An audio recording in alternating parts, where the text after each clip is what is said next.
നിങ്ങൾക്ക് എല്ലാവർക്കും മിസാസ് കിച്ചണിലേക്ക് സ്വാഗതം. ഞാൻ ശോഭിത. എന്നോട് പലരും ആവശ്യപ്പെട്ട ഒരു വീഡിയോ ആണ് നമ്മൾ ചെയ്യുന്നത്. നൈസ് പത്തിരി ഉണ്ടാക്കാനായിട്ട് വേണ്ട വെള്ളത്തിൻ്റെ മെഷർമെൻറ്റ്, വെള്ളം കൂടിപ്പോയാലും കുറഞ്ഞു പോയാലും എന്തെല്ലാം ചെയ്യാം, പത്തിരി പരത്തുമ്പോഴും അത് ചുടുമ്പോഴും ശ്രദ്ധിക്കേണ്ട കാര്യങ്ങൾ, പിന്നെ ചിലർക്ക് പൊടിമുക്കിയ പത്തിരി ആയിരിക്കും ഇഷ്ടം, അപ്പോൾ അത് എളുപ്പത്തിൽ എങ്ങനെ ചെയ്യാം എന്നൊക്കെയാണ് ഇന്നത്തെ വീഡിയോയിൽ നമ്മൾ നോക്കുന്നത്. അപ്പം പത്തിരി ഉണ്ടാക്കാനായിട്ട് ഒട്ടും അറിയാത്തവർക്കും പിന്നെ പത്തിരി ഉണ്ടാക്കാൻ അറിയുന്നവർക്കും ഉപകാരപ്പെടുന്നൊരു വീഡിയോ ആണിത്. അപ്പോൾ ആദ്യം മുതൽ അവസാനം വരെ കാണണേ, നിങ്ങൾക്ക് തീർച്ചയായിട്ടും ഇത് ഉപകാരപ്പെടും. വളരെ വർഷങ്ങൾക്ക് മുമ്പ് എൻ്റെ കല്യാണം കഴിഞ്ഞ സമയത്ത് എൻ്റെ പാചകത്തിൽ ആദ്യത്തെ പരീക്ഷണം നടത്തിയത് ഈ പത്തിരിയിലായിരുന്നു. അത് 100% സക്സസ് ആയൊരു പരീക്ഷണമായിരുന്നു കേട്ടോ. അപ്പോൾ നമുക്ക് വീഡിയോയിലേക്ക് പോവാം. ഞാനിവിടെ ഈ ഒരു വലിയ കപ്പിൽ 1 കപ്പ് അരിപ്പൊടി എടുത്തിട്ടുണ്ട്.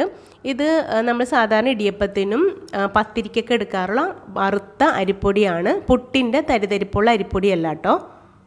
ഇത് മെഷർമെൻറ്റ് കപ്പിൽ 1.25 കപ്പ് പൊടിയുണ്ട്. നമ്മൾ ഏത് പാത്രത്തിലാണോ പൊടി എടുക്കുന്നത് അതേ പാത്രത്തിൽ വേണം വെള്ളം അളന്നെടുക്കാനായിട്ട്. പിന്നെ നമ്മൾ എടുക്കുന്ന പൊടി അനുസരിച്ച് വെള്ളത്തിൻ്റെ അളവിലും മാറ്റം വരും. ഇത് ഞാൻ പച്ചരി വാങ്ങിച്ചിട്ട് കഴുകി വാരി അടുത്തുള്ള മില്ലിൽ കൊടുത്ത് പൊടിപ്പിച്ച് അവർ വറുത്ത് തന്ന പൊടിയാണ്. അപ്പോൾ ഇതെനിക്ക് 3-4 മാസം വരെയൊക്കെ ഇത് കേടാവാതെ ഇരിക്കേണ്ടതുണ്ട്. അപ്പോൾ അതനുസരിച്ചാണ് അവർ വറുത്ത് തരിക. അപ്പോൾ ഈ പൊടിക്ക് വെള്ളത്തിൻ്റെ അളവ് കുറച്ച് കൂടുതൽ വേണം. ഇനി നമ്മൾ റേഷൻ കടയിൽ നിന്ന് വാങ്ങുന്ന പച്ചരി ഉണ്ടല്ലോ, അത് മിക്കവാറും മൂത്ത പച്ചരി ആയിരിക്കും, പശപ്പും കുറവായിരിക്കും. അതുകൊണ്ട് ആ പൊടിക്കും വെള്ളത്തിൻ്റെ അളവ് കുറച്ച് കൂടുതലുള്ളതായിരിക്കും നല്ലത്. പിന്നെ നമ്മൾ കടയിൽ നിന്ന് വാങ്ങുന്ന റെഡിമെയ്ഡ് പൊടിക്ക് വെള്ളത്തിൻ്റെ അളവ് കുറച്ച് മതിയാകും. അവർ അതിൻ്റെ വൈറ്റ്നസ് കുറയുന്നത് കൊണ്ട് അധികം മൂത്ത് വറുക്കില്ല. പിന്നെ മിക്കവാറും അത് പശപ്പ് കൂടുതലുള്ള പൊടിയായിരിക്കും, മിക്കവാറും അങ്ങനെ ആയിരിക്കും കിട്ടുക. അപ്പോൾ അതിന് വെള്ളത്തിൻ്റെ അളവ് കുറച്ച് മതി കേട്ടോ. നമുക്കപ്പോൾ ആദ്യം പൊടി ഒന്ന് വാട്ടിയെടുക്കണം. അതിന് കുറച്ച് കട്ടിയുള്ള, കുറച്ച് വട്ടം കൂടിയ പാത്രം തന്നെ എടുക്കണം. അതിനകത്തേക്ക് നമുക്ക് വെള്ളം അളന്നൊഴിക്കാം. അപ്പോൾ ഈ 1 കപ്പ് പൊടിക്ക് ഞാൻ 1.25 കപ്പ് വെള്ളമാണ് ഇതിനകത്തേക്ക് ഒഴിച്ചു കൊടുക്കുന്നത്. എനിക്കിത് കറക്റ്റ് 1.25 കപ്പ് വെള്ളം തന്നെ വേണം. അത് കുറഞ്ഞു പോയിട്ടുണ്ടെങ്കിൽ എനിക്ക് കുറച്ച് ബുദ്ധിമുട്ടായിരിക്കും പത്തിരി ഉണ്ടാക്കുക. അപ്പോൾ ഇത് ചൂടോടുകൂടി നമുക്ക് കുഴയ്ക്കേണ്ട ആവശ്യമില്ല. അല്പം ചൂടാറിയതിന് ശേഷം കൈ പൊള്ളാത്ത വിധത്തിലാണ് നമ്മൾ പത്തിരി കുഴച്ചെടുക്കുന്നത്. അപ്പോൾ നമ്മൾ വീട്ടിൽ പൊടിപ്പിച്ചെടുക്കുന്ന അരിപ്പൊടിക്ക് മിക്കവാറും ഏതാണ്ട് ഈ ഒരു മെഷർമെൻ്റ് ആയിരിക്കും വേണ്ടത്. അതായത് 1 കപ്പ് അരിപ്പൊടിക്ക് 1.25 കപ്പ് വെള്ളം. ഇനി നമ്മൾ പുറത്തുനിന്ന് വാങ്ങിക്കുന്ന പാക്കറ്റ് പൊടിയാണെങ്കിലും, അതായത് റെഡിമെയ്ഡ് പൊടിയാണെങ്കിലും, പിന്നെ കുറച്ച് പശപ്പ് കൂടുതലുള്ള പൊടിയാണെങ്കിലും നമുക്ക് 1.5 കപ്പ് വെള്ളം മതി. 1.25 കപ്പ് വെള്ളം ആവശ്യമില്ല. അതായത് 1 കപ്പ് പൊടിക്ക് നമുക്ക് 1.5 കപ്പ് വെള്ളം മതി. ഇത് നമ്മൾ നല്ല ചൂടോടുകൂടിയാണ് കുഴക്കുന്നതെങ്കിൽ അത്ര പോലും വെള്ളം വേണ്ട. അത് ചൂടൊരുവിധം മാറിയതിന് ശേഷം കുഴക്കുന്ന കാര്യമാണ് പറഞ്ഞത്. ഇനി നിങ്ങൾക്ക് ചൂടൊന്നും ഒരു വിഷയമേ അല്ല എങ്കിൽ, ചൂടോടുകൂടി കുഴക്കാൻ നിങ്ങൾ തയ്യാറാണെങ്കിൽ, ഇപ്പം നമ്മളെടുത്ത 1 കപ്പ് പൊടിക്ക് 1.5 കപ്പ് വെള്ളവും 1 കപ്പ് റെഡിമെയ്ഡ് പാക്കറ്റ് പൊടിക്ക് 1.25 കപ്പ് വെള്ളവും എന്തായാലും വേണം കേട്ടോ. ഇനി നമുക്ക് പത്തിരിക്ക് ആവശ്യമായ ഉപ്പിട്ട് കൊടുക്കാം. എന്നിട്ട് ഇതൊന്ന് മൂടി വെച്ചിട്ടൊന്ന് നന്നായിട്ട് തിളപ്പിച്ചെടുക്കാം. നമ്മൾ സ്ഥിരം എടുക്കാറുള്ള പൊടിയാണെങ്കിൽ നമുക്കൊരു ഐഡിയ ഉണ്ടാകും എന്തോരം വെള്ളം വേണമെന്ന്. ഇപ്പം ചിലപ്പോൾ പുതിയ പൊടിയൊക്കെ ആണെങ്കിൽ നമുക്കൊരു സംശയമായിരിക്കും, എന്തോരം ഇതിന് വെള്ളം വേണമെന്ന് സംശയമായിരിക്കും. അങ്ങനെ ഉണ്ടെങ്കിൽ നിങ്ങൾക്കിതിന് വെള്ളം കൂടിപ്പോയോ എന്ന് ഒരു സംശയം തോന്നുന്നുണ്ടെങ്കിൽ നമ്മൾ പൊടി ഇടുന്നതിന് മുമ്പ് അല്പം ഈ തിളക്കുന്ന വെള്ളം കുറച്ചെടുത്ത് മാറ്റി വയ്ക്കാം. നല്ല തിളച്ച വെള്ളം ചൂടോടുകൂടി തന്നെ കുറച്ചെടുത്ത് മാറ്റി വയ്ക്കാം. ഒരു 1/4 ഗ്ലാസ് അല്ലെങ്കിൽ 1/4 കപ്പ് എടുത്ത് മാറ്റി വയ്ക്കാം. നമ്മൾ പൊടി വാട്ടി കഴിയുമ്പം വെള്ളം കുറഞ്ഞു പോയെങ്കിൽ മാത്രം ഒഴിച്ചു കൊടുത്താൽ മതി. അപ്പോൾ ഞാൻ ഈ ഒഴിച്ച വെള്ളത്തിൽ എനിക്ക് സംശയമില്ല കേട്ടോ. നിങ്ങളെ കാണിക്കാൻ വേണ്ടി മാത്രമാണ് അതിൽ നിന്ന് കുറച്ച് കോരിയെടുത്ത് ഞാൻ മാറ്റി കാണിച്ചത്. വെള്ളം കൂടിപ്പോയാൽ നിങ്ങൾക്ക് സംശയം ഉണ്ടെങ്കിൽ ഇതുപോലെ കുറച്ച് കോരി മാറ്റാം എന്നാണ് ഞാൻ കാണിച്ചത്. എൻ്റെ ഈ കറക്റ്റ് അളവ് വെള്ളമാണ് എനിക്കറിയാം, അതുകൊണ്ട് ഞാൻ ആ വെള്ളം തിരിച്ചൊഴിക്കണേണ്. നിങ്ങൾ ഇപ്പോൾ ഒഴിക്കേണ്ട ആവശ്യമില്ല. സംശയം ഉണ്ടെങ്കിൽ പൊടിയെല്ലാം വാട്ടി കഴിഞ്ഞതിന് ശേഷം വെള്ളം കുറവാണെന്ന് തോന്നണമെങ്കിൽ മാത്രം ഒഴിച്ചാൽ മതി. ഇനി ഇതിനകത്തേക്ക് 1 ടീസ്പൂൺ വെളിച്ചെണ്ണ ഒഴിച്ചു കൊടുക്കാം. പൊടി കുഴയ്ക്കുമ്പം നമ്മുടെ കയ്യിൽ ഒട്ടിപ്പിടിക്കാതിരിക്കാനും കുഴയ്ക്കാൻ കുറച്ചും കൂടെ എളുപ്പത്തിന് വേണ്ടിയാണ് നമ്മൾ വെളിച്ചെണ്ണ ഒഴിച്ചു കൊടുക്കുന്നത്. അപ്പോൾ 1 കപ്പ് പൊടിക്ക് മാക്സിമം 1 ടീസ്പൂൺ വെളിച്ചെണ്ണ മാത്രം ഒഴിച്ചു കൊടുത്താൽ മതി. അധികമായാൽ പത്തിരിക്ക് വെളിച്ചെണ്ണയുടെ ടേസ്റ്റ് മുന്തിയിരിക്കും കേട്ടോ. ഇനി നമുക്ക് പൊടിയിട്ട് ഒന്ന് ഇളക്കാം. അപ്പം ഞാൻ ഇളക്കാനായിട്ട് ഇതുപോലെ കുറച്ച് കനമുള്ള കയ്യിലിൻ്റെ ഈ കട വച്ചിട്ട്, ഈ അടിഭാഗം ഉണ്ടല്ലോ അത് വച്ചിട്ടാണ് ഇളക്കുന്നത്. അപ്പോൾ ഹൈ ഫ്ലെയിമിൽ വെട്ടിത്തിളക്കുന്ന വെള്ളത്തിലേക്ക് പൊടി ഇട്ട് കൊടുത്തിട്ടുണ്ട്. ഇനി നമുക്ക് ഈ പൊടി ഇതുപോലെ ഇടയ്ക്ക് ഒരു ഗ്യാപ്പ് ഇട്ട് കൊടുക്കുക, സൈഡിലേക്കൊക്കെ നീക്കിയിട്ട് ഒരു ഗ്യാപ്പ് ഇട്ട് കൊടുക്കുക. താഴേന്ന് വെള്ളം തിളച്ച് മുകളിലേക്ക് വരാൻ വേണ്ടിയാണ്. അപ്പോൾ അതിൻ്റെ അരികിൽ നിന്നും നടുക്കുന്നൊക്കെ വെള്ളം ഇങ്ങനെ തിളച്ച് മുകളിലേക്ക് വരുന്നത് കണ്ടില്ലേ? ഈ സമയത്ത് നമുക്ക് ഫ്ലെയിം ഒന്ന് മീഡിയം ഫ്ലെയിമിലേക്ക് ആക്കാം. എന്നിട്ട് നന്നായിട്ടൊന്ന് ഇളക്കി കൊടുക്കാം. നമ്മളെടുത്ത വെള്ളത്തിൻ്റെ അളവ് കുറവാണെങ്കിൽ പൊടി ഇട്ട ഉടനെ തന്നെ വെള്ളം വറ്റിപ്പോകും. നമ്മുടെ ഈ പൊടി വേണ്ടത്ര വെന്ത് കിട്ടില്ല. ഇപ്പോൾ വെള്ളമൊക്കെ നന്നായിട്ട് വറ്റിയിട്ടുണ്ട്. വെള്ളം വറ്റിയാൽ നമുക്ക് ലോ ഫ്ലെയിമിൽ 1 മിനിറ്റ് ഇതുപോലെ ഇളക്കിക്കൊണ്ടിരിക്കണം. അപ്പോൾ പൊടി നന്നായിട്ട് വെന്തും കിട്ടും. പിന്നെ തരിക്കുത്ത് വരയില്ല. തരി പോലെ വെള്ളം എത്താണ്ട് കുറച്ച് പൊടികളിങ്ങനെ കട്ട പിടിച്ച് കിടക്കുമല്ലോ, അങ്ങനെയും വരില്ല. നന്നായിട്ട് വെന്ത് നന്നായിട്ട് മിക്സായി കിട്ടിക്കോളും. അപ്പോൾ ഈ വാട്ടിയതിന് ശേഷം പൊടി കൊച്ചു കട്ടകളായിട്ട് കുറേ കൊച്ചു കട്ടകളായിട്ട് കിടക്കുന്നതെങ്കിൽ അതിൻ്റെ അർത്ഥം വെള്ളം പോരാന്നാണ്. അങ്ങനെയാണ് കിടക്കുന്നതെങ്കിൽ നമ്മൾ ആ തിളച്ച വെള്ളം മാറ്റി വെച്ച ആ തിളച്ച വെള്ളം ആ സമയത്ത് ഒഴിച്ചു കൊടുത്താൽ മതി. അപ്പോൾ ഈ സമയത്ത് ഒഴിച്ചു കൊടുത്താൽ മതി. ഇതിപ്പം വെള്ളം നന്നായിട്ടുള്ളത് കാരണം നമുക്ക് അങ്ങനെ ഇനി എക്സ്ട്രാ വെള്ളമൊന്നും ഒഴിച്ചു കൊടുക്കേണ്ടതില്ല. ഇനി നമുക്കിതൊന്ന് മൂടി വയ്ക്കാം. ഇത് അങ്ങനെ ഇരുന്ന് ചൂടാറട്ടെ. അപ്പം വെള്ളത്തിൻ്റെ പോരായ്ക ഉണ്ടെങ്കിൽ ഇങ്ങനെ മൂടി വയ്ക്കുമ്പം ഒന്നും കൂടെ പൊടിയൊന്ന് ലൂസായി ഒന്ന് സോഫ്റ്റായിട്ട് വരും. ഇനി വെള്ളം കൂടിപ്പോയാൽ ഇങ്ങനെ മൂടി വയ്ക്കേണ്ട, തുറന്ന് വെച്ച് തന്നെ ഇതിൻ്റെ ചൂടാറ്റണം. പിന്നെ പൊടി വല്ലാണ്ട് തണുത്ത് പോകണ്ട, ചെറിയൊരു ചൂട് നമ്മൾ കുഴക്കുമ്പോൾ ഉണ്ടാവണം കേട്ടോ. ഇതൊരുവിധം ചൂടാറിയിട്ടുണ്ട്. ഇനി ഇതൊന്ന് കുഴച്ചെടുക്കണം. അപ്പോൾ കുഴക്കുന്ന പാത്രത്തിൻ്റെ അടിയിൽ ഇതുപോലെ ഒരു ടവൽ വയ്ക്കുന്നത് നല്ലതായിരിക്കും, പാത്രം നീങ്ങിപ്പോവാതിരിക്കാൻ. അപ്പോൾ ഇതുപോലെ കറക്റ്റ് അളവിൽ നമ്മൾ വെള്ളം ഒഴിച്ച് വാട്ടിയത് കൊണ്ട് നമുക്കിതിനകത്തേക്ക് പച്ചവെള്ളം കുടയേണ്ട കാര്യമില്ല. അധികം ചൂടില്ലാത്തത് കൊണ്ട് നമുക്ക് കൈ നനച്ച് കുഴക്കേണ്ട കാര്യമൊന്നുമില്ല. കുറച്ച് എണ്ണ ഒഴിച്ചതുകൊണ്ട് നമ്മുടെ കയ്യിലധികം ഒട്ടിയും വരില്ല. കറക്റ്റായിട്ട് നമുക്കിത് കുഴച്ചെടുക്കാൻ പറ്റും. ഇതിപ്പോൾ എനിക്ക് കുഴയ്ക്കാനായിട്ട് അധികം നേരമൊന്നുമില്ല കേട്ടോ. ഒരു 5 മിനിറ്റിൽ കൊണ്ട് ഞാൻ കുഴച്ചെടുത്തു. പൊടിയൊക്കെ നല്ല നനവെത്തിയത് കൊണ്ട് നമുക്ക് ഒട്ടും പ്രയാസമില്ല ഇത് കുഴയ്ക്കാനായിട്ട് കേട്ടോ. നല്ല സോഫ്റ്റായിട്ട് നമുക്ക് കുഴച്ച് കിട്ടി. ഇനി വെള്ളത്തിൻ്റെ അളവ് കുറഞ്ഞു പോയെങ്കിൽ തീർച്ചയായും നിങ്ങൾ ചൂടോടുകൂടി തന്നെ കുഴയ്ക്കണം, അല്ലെങ്കിൽ നമുക്ക് കറക്റ്റായിട്ട് ഇത് കുഴഞ്ഞു കിട്ടില്ല. അപ്പോൾ ഇതിനകത്ത് ഇനി പച്ചവെള്ളമൊക്കെ തളിച്ചിട്ടുണ്ടെങ്കിൽ അതിൻ്റെ ടേസ്റ്റ് വല്ലാണ്ട് അങ്ങോട്ട് കുറയും. അപ്പോൾ അതുകൊണ്ട് അങ്ങനെ എന്നും തളിക്കാണ്ട് തന്നെ നമുക്ക് ഇതുപോലെ കുഴച്ചെടുക്കാൻ പറ്റും. ഇനി നിങ്ങൾ കുഴയ്ക്കുമ്പോൾ നിങ്ങൾക്ക് തോന്നണേണ് വെള്ളത്തിൻ്റെ അളവ് പോരാ, കുറച്ച് ബലമുണ്ട്, കുഴയ്ക്കാനായിട്ട് പറ്റുന്നില്ല എന്ന് നിങ്ങൾക്ക് തോന്നണമെങ്കിൽ ഈ പൊടിയാണെങ്കിൽ വല്ലാണ്ട് ചൂട് മാറിപ്പോയിട്ടുണ്ട്, അപ്പോൾ അതുകൊണ്ട് കുഴയ്ക്കാൻ കുറച്ച് ബുദ്ധിമുട്ടുണ്ടെന്ന് നിങ്ങൾക്ക് തോന്നണമെങ്കിൽ ഈ പൊടി എടുത്തിട്ട് 2 or 3 ഭാഗമായിട്ട് വെക്കുക. എന്നിട്ട് ഇടിയപ്പച്ചെമ്പിൽ നമ്മൾ ഇടിയപ്പമൊക്കെ ആവിയായിട്ടില്ല അതുപോലെ ഈ പൊടി എടുത്തിട്ട് ഇതുപോലെ തിരിച്ചിട്ട് 2 or 3 ഭാഗമായിട്ട് തിരിച്ചിട്ട് നമുക്ക് ഒരു 5 മിനിറ്റ് ആവി എടുത്തിട്ടുണ്ടെങ്കിൽ ഇതൊന്നും കൂടെ ഒന്ന് ലൂസായി കിട്ടും, ആ ടൈറ്റ് മാറിക്കിട്ടും. ഇത് കണ്ടില്ലേ, ഇത്രയും കുഴച്ചെടുത്തോളൂ, നല്ല സോഫ്റ്റായിട്ട് ഇരിക്കണം. നോക്കിയാൽ നല്ല കറക്റ്റ് അളവിലെ വെള്ളമായത് കൊണ്ടാണ് ഇത്ര സോഫ്റ്റായിട്ട് നമുക്ക് കിട്ടിയത്. ഇനി ഇങ്ങനെ കുറച്ച് കഴിയുമ്പം നിങ്ങൾക്ക് വെള്ളം കുറച്ച് കൂടിപ്പോയി, വല്ലാണ്ട് ലൂസായി പോയല്ലോ എന്ന് നിങ്ങൾക്ക് തോന്നണമെങ്കിൽ വേറെ പൊടി ഇട്ടിട്ടുണ്ടെങ്കിൽ ശരിയാവില്ല.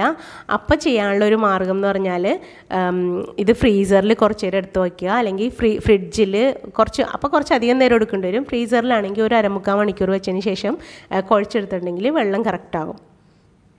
അല്ലെങ്കിൽ വേറെ കുറച്ച് പൊടി എടുത്തിട്ട് കുറച്ച് വെള്ളം വളരെ കുറച്ച് വാട്ടിയെടുക്കുക. വെള്ളം വളരെ കുറച്ച് ഒഴിച്ചിട്ട് അത് വാട്ടിയെടുത്തിട്ട് രണ്ടും കൂടെ മിക്സ് ചെയ്ത് കുഴച്ചിട്ടുണ്ടെങ്കിൽ ഒരു പക്ഷേ അത് ശരിയാവുമായിരിക്കും.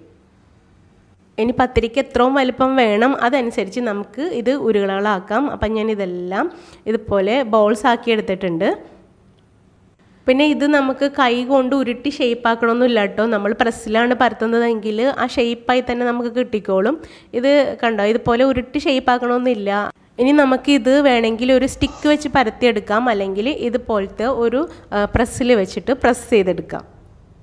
അപ്പോൾ പത്തിരി പ്രസ് ക്ലീൻ ആണെന്ന് ഉറപ്പ് വരുത്തുക. കഴിഞ്ഞ തവണ യൂസ് ചെയ്തതിൻ്റെ പൊടിയുടെ അംശത്തിൻ്റെ സൈഡിലൊക്കെ ഇരിക്കാൻ സാധ്യതയുണ്ട്.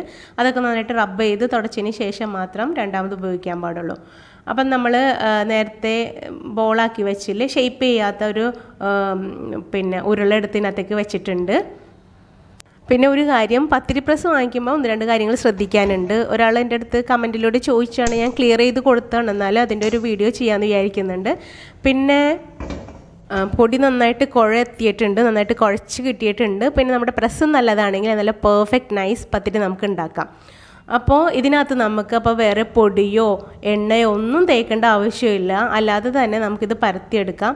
അതായത് ഇപ്പോൾ ഞാൻ അങ്ങനെ ഷേപ്പ് ചെയ്യാതെ എടുത്ത ഉരുളയാണ് ഞാൻ നേരത്തെ പറഞ്ഞില്ലേ, അതിനകത്തേക്ക് വെച്ച് കൊടുക്കണേന് അത് നന്നായിട്ട് നമുക്ക് പരത്തി കിട്ടും. ഒന്ന് അമർത്തി തന്നെ ഒന്ന് പ്രസ് ചെയ്യണം കേട്ടോ, എന്നാൽ മാത്രം അതിൻ്റെ വട്ടം കറക്റ്റായിട്ട് കിട്ടുള്ളൂ.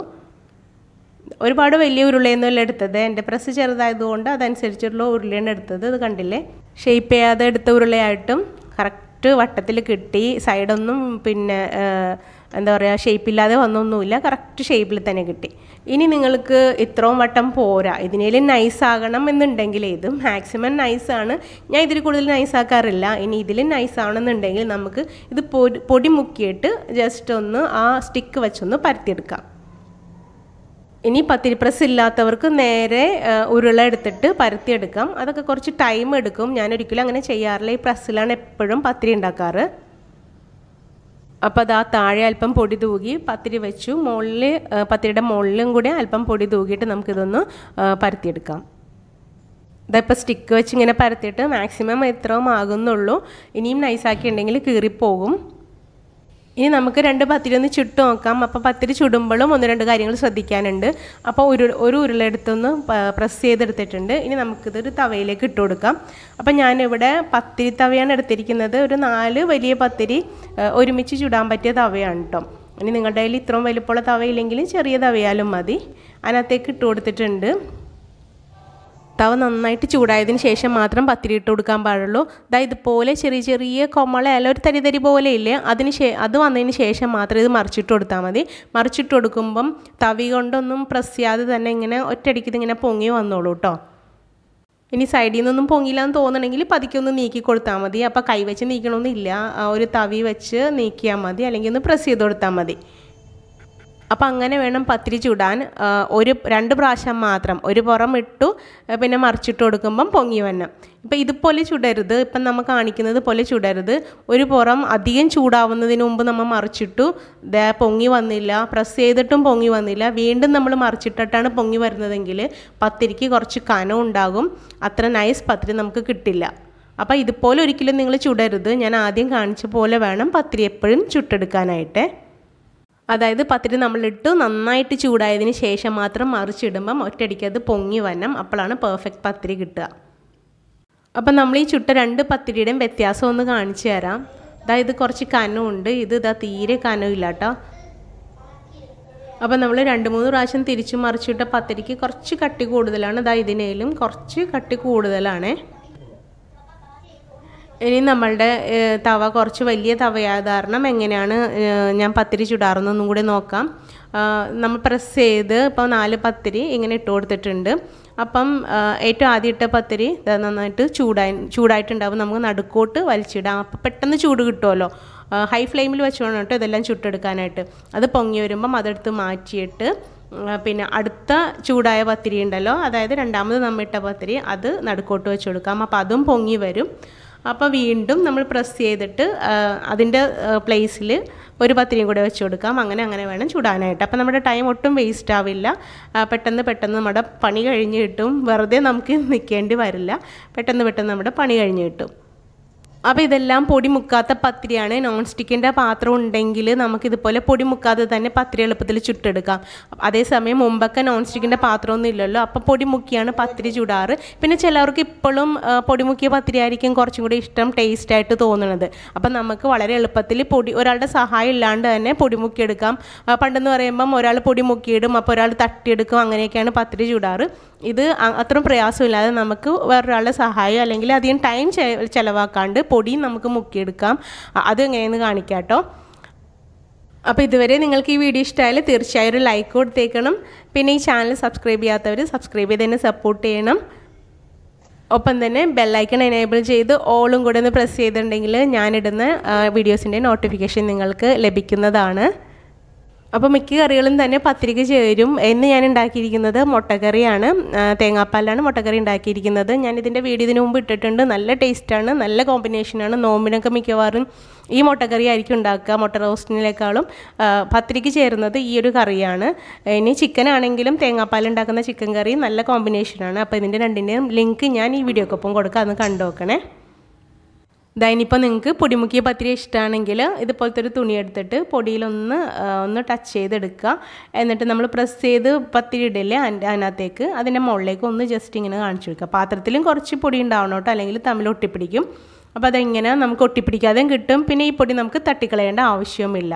ഇനി ഇത് ചുടാനാണെങ്കിലും പിന്നെ ഇങ്ങനെ 1 by 1 ആയിട്ട് ഇടേണ്ട ആവശ്യമില്ല. എല്ലാം ഒരുമിച്ച് തന്നെ ഇട്ടിട്ട് ഇങ്ങനെ പൊങ്ങി വരുമ്പോഴത്തേക്ക് മറിച്ചിട്ടാൽ മതി. അതായത് തരി പോലെ ഇങ്ങനെ വരുമ്പോൾ ഒന്ന് മറിച്ചിട്ടാൽ മതി. അപ്പോൾ എല്ലാം ഒരുമിച്ച് ഇതുപോലെ പൊങ്ങിക്കിട്ടും. അപ്പോൾ നിങ്ങൾക്ക് എല്ലാവർക്കും ഈ വീഡിയോ ഇഷ്ടപ്പെട്ടു എന്ന് വിചാരിക്കുന്നു. ഈ വീഡിയോയെക്കുറിച്ചുള്ള നിങ്ങളുടെ അഭിപ്രായങ്ങളും ഇനി എന്തെങ്കിലും വിലപ്പെട്ട നിർദ്ദേശങ്ങൾ എനിക്ക് തരാനുണ്ടെങ്കിൽ അതും കമൻറ്റ് ബോക്സിൽ എന്നെ അറിയിക്കണം. ഈ വീഡിയോ നിങ്ങളുടെ ഫ്രണ്ട്സ് ആൻഡ് ഫാമിലിക്കൊന്ന് ഷെയറും കൂടെ ചെയ്തേക്കണേ. താങ്ക്